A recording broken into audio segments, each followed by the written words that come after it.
Hello investors, आज हम रश्प instruments के बारे में जानेंगे। यह कंपनी इलेक्ट्रिकल और इलेक्ट्रॉनिक मेजरिंग इंस्ट्रूमेंट्स बनाती है जो पावर, ऑटोमोटिव और मैन्युफैक्चरिंग इंडस्ट्रीज के लिए जरूरी है। 1982 में शुरू हुई, इसका हेडक्वार्टर नासिक, महाराष्ट्र में है। Company analogue digital meter, transformer और ट्रांसड्यूसर बनाती है जो इंडस्ट्रीज को एफिशिएंट और सेफ बनाते हैं। रश्प इंस्ट्रूमेंट्स इंडिया ही नहीं, 70+ देशों में अपने प्रोडक्ट्स एक्सपोर्ट करती है। यह ग्लोबल प्लेयर है, इंटरनेशनल क्वालिटी स्टैंडर्ड्स को फॉलो करती है और कई सेक्टर्स में स्ट्रॉन्ग प्रेजेंस रखती है। कंपनी इंडिया और अब्रॉड दोनों जगह ग्रोथ के लिए तैयार है। रश्प इंस्ट्रूमेंट्स के लिए एक बहुत ही खास बात उसका इनिशियल पब्लिक ऑफरिंग यानी आईपीओ था। यह अगस्त 2023 में हुआ था। कंपनी ने पहली बार अपने शेयर्स को पब्लिक में बेचने का फैसला किया। हर शेयर की कीमत 418 और 441 रुपए के बीच तय की गई थी। जब 11 सितंबर 2023 को शेयर्स स्टॉक मार्केट में ट्रेड होना शुरू हुए तो वे 460 रुपए की कीमत पर खुले। यह इश्यू प्राइस से लगभग 4% ज्यादा था, जो एक अच्छी शुरुआत थी। आईपीओ कंपनी के लिए एक अहम कदम था क्योंकि इससे उसे आगे बढ़ने के लिए पैसा मिला और पूरे देश के इन्वेस्टर्स के बीच कंपनी की पहचान भी बढ़ी। अपने आईपीओ के बाद से रश्प इंस्ट्रूमेंट्स खाली नहीं बैठा है। कंपनी अपने बिजनेस को बढ़ाने के नए नए तरीके खोज रही है।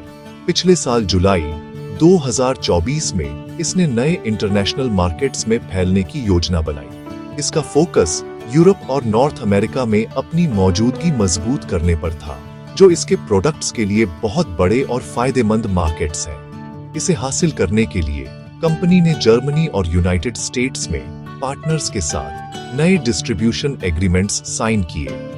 ये कदम बहुत स्मार्ट है क्योंकि इससे रश्प ज्यादा कस्टमर्स तक पहुंच पाएगा और दूसरे ग्लोबल प्लेयर्स के साथ उनके अपने ही घर में कंपटीशन कर पाएगा, जिससे कंपनी की दुनिया भर में एक बड़ा नाम बनने की इच्छा दिखती है। अपनी पहुंच बढ़ाने के साथ साथ कंपनी इनोवेशन पर भी फोकस कर रही है। यह अपने कस्टमर्स की बदलती जरूरतों को पूरा करने के लिए नए प्रोडक्ट्स लॉन्च कर रहा है। हाल ही में इसने डिजिटल मीटरिंग सॉल्यूशंस की एक नई रेंज पेश की है। यह सिर्फ कोई भी मीटर नहीं है, इन्हें इंडस्ट्रियल ऑटोमेशन और स्मार्ट ग्रिड्स की आज की दुनिया के लिए डिजाइन किया गया है। स्मार्ट ग्रिड्स ऐसे एडवांस्ड इलेक्ट्रिकल ग्रिड्स होते हैं जो टेक्नोलॉजी का इस्तेमाल करके बिजली की डिमांड को ज्यादा एफिशिएंट तरीके से मैनेज करते हैं। ऐसे हाईटेक प्रोडक्ट्स डेवलप करके रश्प इंस्ट्रूमेंट्स दिखा रहा है कि यह एक फॉरवर्ड लुकिंग कंपनी है जो एनर्जी और इंडस्ट्रियल सेक्टर्स के फ्यूचर के लिए तैयार है। कंपटीशन में आगे रहने के लिए रिसर्च एंड डेवलपमेंट पर यह फोकस बहुत जरूरी है। तो स्टॉक एक्सचेंज में लिस्ट होने के बाद रश्प इंस्ट्रूमेंट्स का सफर एक्शन से भरा रहा है। अपने आईपीओ के जरिए फंड्स जुटाने से लेकर नए मार्केट्स में एंट्री करने और इनोवेटिव प्रोडक्ट्स लॉन्च करने तक कंपनी बिजी रही है। ये सभी कदम एक बड़ा और ज्यादा डाइवर्सिफाइड बिजनेस बनाने की एक बड़ी योजना का हिस्सा है।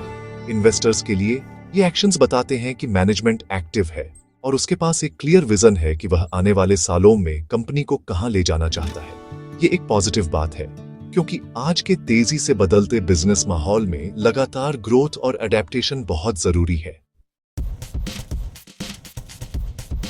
अब रश्प इंस्ट्रूमेंट्स के शेयर प्राइस मूवमेंट को देखते हैं। पिछले एक साल में शेयर लगभग 35% गिरा, लेकिन पिछले महीने में 25% ऊपर उछला है। इसका 1P2 वीक हाई 690 रुपए और लो 420 रुपये रहा है। स्टॉक लगभग 19 के हाई PE रेशियो पर ट्रेड कर रहा है, जबकि इंडियन मार्केट का एवरेज 27 है। कंपनी का रेवेन्यू और नेट प्रॉफिट बढ़ा है, लेकिन EPS में गिरावट आई है। हाई वैल्यूएशन और वीक अर्निंग्स के बीच ये डिस्कनेक्ट इन्वेस्टर्स के लिए एक रेड फ्लैग है। रश्प इंस्ट्रूमेंट्स की ग्रोथ के लिए कई पॉजिटिव फैक्टर्स हैं। गवर्नमेंट का इंफ्रास्ट्रक्चर और रिन्यूएबल एनर्जी पर फोकस कंपनी के लिए बड़ा एडवांटेज है। यूरोप और नॉर्थ अमेरिका में एक्सपोर्ट से स्ट्रॉन्ग डिमांड है। कंपनी का इनोवेशन और R&D पर फोकस भी उसकी स्ट्रेंथ है। इन वजहों से इन्वेस्टर्स इसके फ्यूचर को लेकर ऑप्टिमिस्टिक हैं, लेकिन हाई वैल्यूएशन और इंटेंस कंपटीशन बड़े रिस्क हैं। करेंसी फ्लक्चुएशंस और रॉ मटेरियल्स की कॉस्ट भी चिंता का कारण है। एक्सपर्ट्स लॉन्ग टर्म में पॉजिटिव हैं, लेकिन शॉर्ट टर्म में सावधानी की सलाह देते हैं। इन्वेस्टर्स को सभी फैक्टर्स को ध्यान से तोलना चाहिए।